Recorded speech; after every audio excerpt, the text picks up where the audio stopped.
The moment Judge Napolitano ordered the cameras turned off, everyone in the room knew something was wrong. This was supposed to be a classified federal hearing on election security, a technical formality meant to review digital threats in upcoming state primaries. But what unfolded behind the closed doors of Courtroom 217 in the Federal Archives Courthouse would later be described as the beginning of a constitutional earthquake that would shake every branch of American power. Congresswoman Jasmine Crockett had not been invited as a lawmaker this time. The House Oversight Committee had issued a rare compulsory witness subpoena, citing her dual role as a legislator and former civil rights attorney involved with whistleblower claims.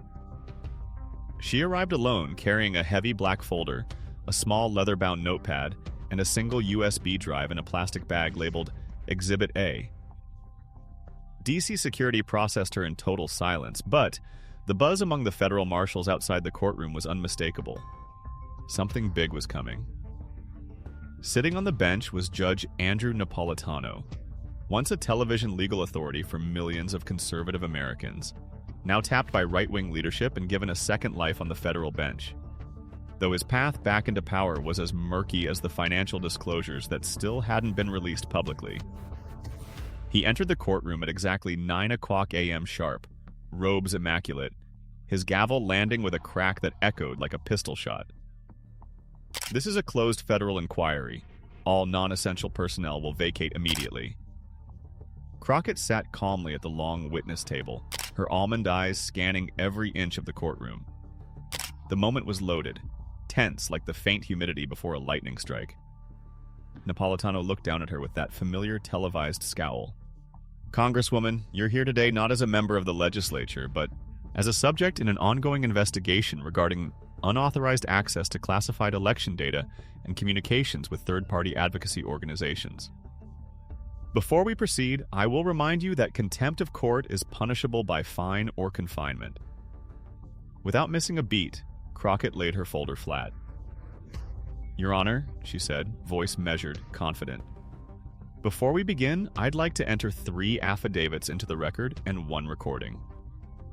Each pertains to an internal communication chain between members of your former law firm, Brennan Associates, a private RNC campaign architect, and a federal data security contractor with ties to this very courthouse." There was a pause, then murmuring from both sides of the gallery. Napolitano's posture tightened, his hands clenching the arms of his chair. "Counselor, you're dangerously close to veering into defamatory territory." "If it's defamation, Your Honor," she said, sliding the USB drive across the table, "then so is the truth." Judge Napolitano froze. The court clerk leaned in, whispering something. The gallery of carefully screened observers shifted, unease rippling like a wave across the room. The USB was inserted into the secure court system. On the screen, an image loaded. A private Zoom call dated 6 weeks prior. Napolitano was on the call, off camera but speaking. "If Crockett's team files, we bury it in procedural delay.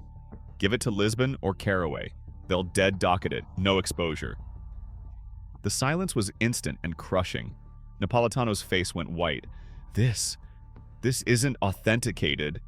"It will be," Crockett replied calmly, pulling out notarized voice analysis reports and email metadata.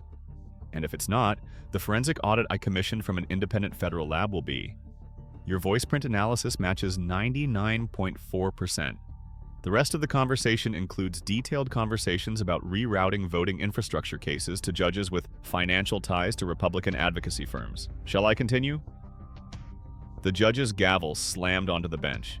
"You're out of line," he shouted, voice quivering between rage and panic.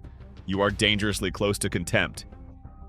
Crockett stood up slowly, but now the energy in the room felt entirely different. Calm, controlled, steady. "I welcome a contempt charge, Your Honor, because for the record, and for the transcript that will eventually be declassified, I'd like to state that any attempt to silence a sitting member of Congress from testifying on a judicial scheme to interfere with elections directly violates Article 1, Section 6 of the U.S. Constitution. This court is not above the law, and neither are you." A gasp swept across the gallery. Even Napolitano's own legal counsel shifted uncomfortably. Crockett reached for her leather-bound notepad and flipped to a tabbed section. Let's talk about your investments. In the past 18 months, you acquired nearly $1.1 million in non-fiduciary stocks across 3 firms tied directly to election contract litigation, including, most notably, a partner buy-in at Halberd Technologies. Napolitano stared at her, speechless. You testified under oath in your confirmation hearings that you would recuse yourself from any case involving parties or clients of your prior affiliations. And yet, during 3 separate hearings, you've ruled on motions involving Halberd, Brennan, and Gray Ridge, all of which are RFP holders for Arizona, Texas, and Louisiana voting system maintenance. What exactly are you saying? He said, voice cracking. What I'm saying, she replied, her voice sharp but calm, is that you've presided over no less than 7 hearings that directly benefited your own investment portfolio while attempting to silence oversight testimony from members of Congress and spike whistleblower evidence. That makes you unfit to serve as an impartial judge. And in approximately 30 minutes, I'll be filing an ethics complaint, a motion for recusal, and a request for emergency congressional investigation into judicial interference with federal elections. There was no noise in the courtroom until a staffer's phone buzzed, and the judge's face twisted at the sound. The first leak had happened. A courthouse assistant had already shared the footage from the USB. The Zoom call was hitting the internet. Across Washington, phones started lighting up like wildfire. The terms Crockett files, judicial interference, and federal fix began trending. Napolitano stood abruptly, disoriented. This hearing is adjourned.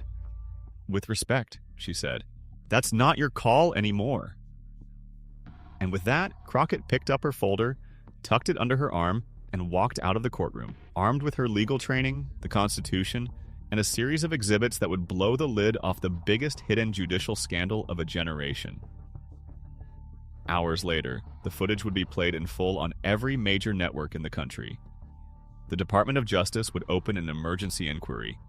3 other federal judges, named in emails Crockett hadn't even revealed yet, would quietly recuse themselves from elections-related cases. Napolitano would release a statement saying he was taking a temporary leave, but the damage was already done. And Jasmine Crockett? She wasn't praised as just a fierce legislator. She became something else entirely, a national reckoning wrapped in a business suit and a binder full of receipts. Washington would never view courtroom silence the same way again.